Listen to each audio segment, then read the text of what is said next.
Middle asset چاہے تو India, خاص طور پر انڈیا کل پاؤں میں گر جائے، مڈل ایسٹ کے بھی اور مسلمانوں کے بھی، اگر آج تجارت بند کر جو حالات ہیں، آج کے جو حالات ہیں، اس کو رول آؤٹ کر دیں کہ مسلمان کسی قسم کا کوئی عملی قدم اٹھائیں گے، کوئی مسلمان ملک انکلوڈنگ پاکستان، کوئی حالات ہی نہیں ان کے ہیں، اس لیے کہ وہ دبے ہوئے ہیں۔ مڈل ایسٹ کو دیکھ لیجیے، جو کچھ کر سکتا ہے، واقعی کچھ کر سکتا ہے۔ مڈل ایسٹ چاہے تو انڈیا، خاص طور پر انڈیا کل پاؤں میں گر جائے، مڈل ایسٹ کے بھی اور مسلمانوں کے بھی، اگر آج تجارت بند کر دے، ہاں یو اے ای کی طرف سے اگر اکنامک تھریٹ آ جائے انڈیا کو تو وہ ہر مطالبہ مانا جا سکتا ہے۔ کر دے، آج وہ ان کے ساتھ سفارت بند کر دے، ان کی تو کوئی حیثیت ہی نہیں ہے کہ انڈیا اس پر چل سکے۔ لیکن یہ ہے کہ اپنے عزم میں فرق ہے، اپنی نیت صاف نہیں ہے، اپنا سمت اپنی درست نہیں ہے، تو اس پر ہم افسوس کا اظہار کر سکتے ہیں۔ کوئی امکانات نہیں ہیں، کر سکتے ہیں، نہیں کریں گے فی الحال۔ ٹھیک ہے ایوب بیگ صاحب، ابھی رضا الحق صاحب سے بات ہو رہی تھی تو انہوں نے ڈیموگرافک چینج کی بات کی۔ آپ یہ فرمائیے کہ ڈیموگرافک چینج کی اصلیت کیا ہے، اور کیا بھارت جو ہے وہ اسرائیل کی طرح جو ہے وہ ڈیموگرافک چینج کر کے کچھ مطلب یہاں پہ آبادیاں قائم کر سکتا ہے، لوگوں کی سیٹلمنٹ کر سکتا ہے؟ اور اگر یہ کسی طرح ممکن ہوا کشمیر میں کہ باہر سے لوگوں کو لا کے یہاں آباد کر لے جیسے یہودی جو ہے وہ کر رہے ہیں، تو کیا یہ پاسبل ہے؟ دیکھو، یہ ڈیموگرافک چینج کہتے ہیں مصنوعی طور پر اور زور آوری سے آبادی کے تناسب کو بدلنا۔ جی، یہ اسرائیل نے کر کے دکھا دیا ہے۔ اسرائیل میں طاقت بھی تھی، اسرائیل میں عزم بھی تھا، اور دوسری بات یہ ہے کہ ہمیں صاف کہنا چاہیے کہ یہودیوں نے اس حوالے سے، اپنے مذہب کے حوالے سے یا اپنی ریاست کے حوالے سے بڑی قربانیاں دی ہیں۔ انہوں نے نیو یارک اور امریکہ کے محلات اور آسائش کی جگہ چھوڑ کر وہ کہاں گئے؟ صحراؤں میں آئے اور آباد ہوئے، اور انہوں نے صحراؤں کی سختیوں کو برداشت کیا اپنے اس مقصد کے لیے کہ ہم نے یہاں ڈیموگرافک چینج کرنی ہے، ہم نے یہاں آبادی کا تناسب چینج کرنا ہے، اور انہوں نے اس سختی برداشت کی اور اب بھی کر رہے ہیں۔ یہ وہ لوگ ہیں، ان میں سے بہت سے ایسے ہیں جو بہت مالدار تھے امریکہ میں اور بڑے آسائش سے تھے اور بڑی اچھی زندگی گزار رہے تھے، یہاں آ کر انہوں نے بڑی سخت زندگی گزاری ہے۔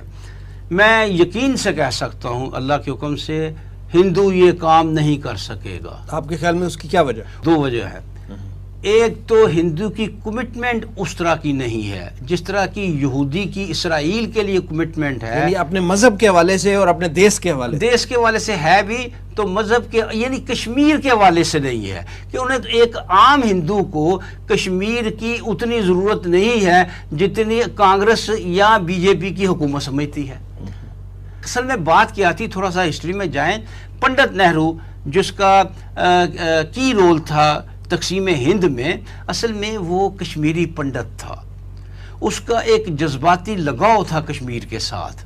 اچھا، اور یہ سارا جذباتی کھیل کا نتیجہ ہے، اور اس نے کشمیر کو زبردستی پاکستان سے جوڑا، وگرنہ آسام کے لوگ، بنگال کے لوگ، ایسٹ بنگال جو ہے، ان کا کیا تعلق کشمیر کے ساتھ؟ کوئی جذباتیت نہیں ان کے ہے، کوئی کمٹمنٹ نہیں ہے۔ میں آپ کو یقین سے کہتا ہوں، اگر ہندوؤں نے، اگر بی جے پی کی حکومت نے زبردستی کچھ لوگ لا کر کشمیر میں آباد کیے تو کشمیری انہیں بگائیں نہ بگائیں، وہ خود بھاگ جائیں گے اور بھاگ جائیں گے۔ اور میں آپ کو بتا دوں، آج سے 15-20 سال پہلے بھی انڈیا اس قسم کی ایک کوشش کر چکا ہے، کچھ لوگوں کو لا کر آباد کیا تھا، لیکن وہ اپنے جگہ بیچ بچا کر پیسے کھا پی کر پھر واپس بھارت بھاگ گئے۔ اب بھی یہی ہوگا، انڈیا یہ کام نہیں کر سکے گا۔ لیکن صاحب، میرا خیال ہے کہ اس حوالے سے ایک اور فیکٹر بھی ہے کہ ہندو جو ہے اس کی بہادری اور جرت جو ہے نا اس کی سرشت میں شامل نہیں ہے۔ آپ یہ دیکھیں کہ جب مشرقی پاکستان ہے، اگر اس میں بھی گھر کے بیتی اس کے ساتھ نہ ملتے تو وہ مشرقی پاکستان میں بھی کامیاب نہ ہوتا۔ آپ نے بالکل، اور اگر وہ وہاں پہ آ کے مطلب وہاں پہ رہنا جو ہے، کشمیر میں آ کے کشمیریوں کے مقابلے پہ آ کے وہاں پہ آباد ہونا وہ آسان کام تو نہیں ہے، یہ ان کی سرشت میں ہی نہیں ہے۔ میرا خیال ہے، میں آپ سے 100% اتفاق کرتا ہوں، اور میں یہ اعتراف کرتا ہوں کہ یہودی ان کے نسبت بہادر ہے۔ صحیح۔ یہودیوں نے جو جنگیں بھی لڑی ہیں 74 والی بھی اور اس سے پہلے 48 والی بھی اور اس سے پہلے 67 والی بھی بڑی بہادری سے لڑی، اس میں کوئی شک نہیں، دشمن ہے لیکن ہمیں حقیقت کا اعتراف کرنا چاہیے۔ ہندو، آپ نے بالکل صحیح کہا، ہندو اس وقت تک جنگ کی طرف نہیں جاتا جب تک یہ یقین اس کے یہ بات پریکٹیکلی اس کے سامنے نہ رکھتی جائے کہ تم فتح یاب ہوگے، تم کامیاب ہوگے۔ 71 میں ایک پورا پلان بنا کے ان کے آگے رکھ دیا گیا تھا کہ فتح تمہاری جولی میں پڑی ہے، تب وہ انہوں نے بہادری دکھائی تھی۔ لیکن اس صورت میں ہندو آگے بڑھ کر یہ کام کرے، یہ ہندو کی سرشت میں شامل نہیں ہے۔ آپ کی بات بالکل درست ہے۔ اس میں ایک چیز کا اضافہ صرف کرنا چاہوں گا، یہ جو ہے نا معاملہ ڈیموگرافک چینج کا، خاص طور پہ اسرائیل کا، اسرائیل کے اندر اس وقت جو معاملات ہیں وہ ایسے ہیں کہ آپ یہاں سے اندازہ لگائیں ان کی کمٹمنٹ کے حوالے سے اگر بات کرتے ہیں۔ ویسے ہم رومانٹیسائز نہیں کرتے ان کی کمٹمنٹ کی، کیونکہ ان کی کمٹمنٹ آخرکار ان کو بربادی کی طرف لے کے جا رہی ہے تو صحیح نا، ہے صحیح، لیکن بربادی کی کا طرف لے اظہار کے تو جا کر رہے ہیں وہ، آپ دیکھیں نا پورے بھارت میں اس کا اظہار کر رہے ہیں۔ ریزن یہ ہے کہ بنی اسرائیل میں یہ کہا گیا ہے اس کے آخر کے اندر کہ ان کو اکٹھا کیا جائے گا تاکہ ان کے اوپر آخری عذاب آئے، تو وہ آخری عذاب کے لیے اکٹھے ہو رہے ہیں ایک جگہ پہ، ٹھیک ہے، کمٹمنٹ کے ساتھ ہو رہے ہیں، جیسے مرضی ہو رہے ہیں۔ لیکن آپ یہ دیکھیے کہ یہودیوں کا پلان ہے اور ایک اللہ کا پلان ہے جو چل رہا ہے۔ لیکن آپ یہ دیکھیں کہ ان کی تیسری دفعہ ایک ہی سال میں الیکشن ہوئے، حکومتیں نہیں بن پائی تھیں۔ ایک شخص جس کی پارٹی تھی بلو اینڈ وائٹ، بینی گینٹس، جنرل ہے، نیتن یاہو کے اندر کام بھی کیا اس نے اپنی پارٹی توڑ